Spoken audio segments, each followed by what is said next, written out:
صفحہ نمبر 251 251 مجموعہ مستند مجموعہ وظائف دشمن اور ظالم کی شر سے حفاظت۔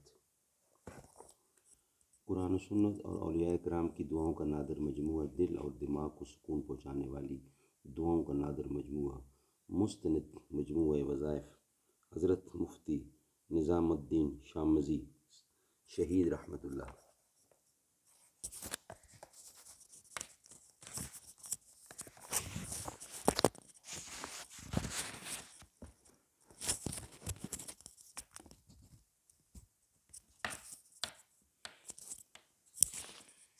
نحمده ونصلي على رسوله الكريم بسم اللہ الرحمن الرحیم۔ صفحہ نمبر 251 اور ہیڈنگ ہے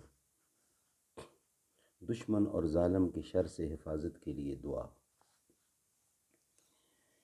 جس کو کسی ظالم شخص سے کوئی نقصان پہنچے یا پہنچنے کا اندیشہ ہو، اس کی شر سے حفاظت کے لیے یہ دعا مانگنی چاہیے۔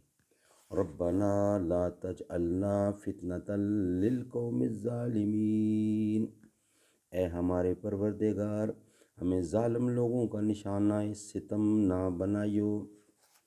حضرت محلب بن ابی صفرہ رحمہ اللہ تعالی سے روایت ہے، انہوں نے فرمایا کہ مجھ سے ایسے شخص نے روایت کی کہ جس نے خود رسول اللہ صلی اللہ علیہ وسلم سے سنا ہے کہ آپ کسی جہاد کے موقع پر رات میں حفاظت کے لیے فرما رہے تھے کہ اگر رات میں تم پر چھاپا مارا جائے تو حامیم لا ینصرون پڑھ لینا، جس کا حاصل لفظ حامیم کے ساتھ یہ دعا کرنا ہے کہ ہمارا دشمن کامیاب نہ ہو۔ اس سے معلوم ہوا کہ حامیم دشمن سے حفاظت کا قلعہ ہے۔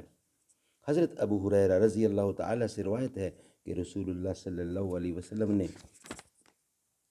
فرمایا، جس شخص نے شروع دن میں آیت الکرسی اور سورۃ مومن کی پہلی 3 آیتیں حامیم سے الیہ المصیر تک پڑھ لیں، وہ اس دن برائی اور تکلیف سے محفوظ رہے گا۔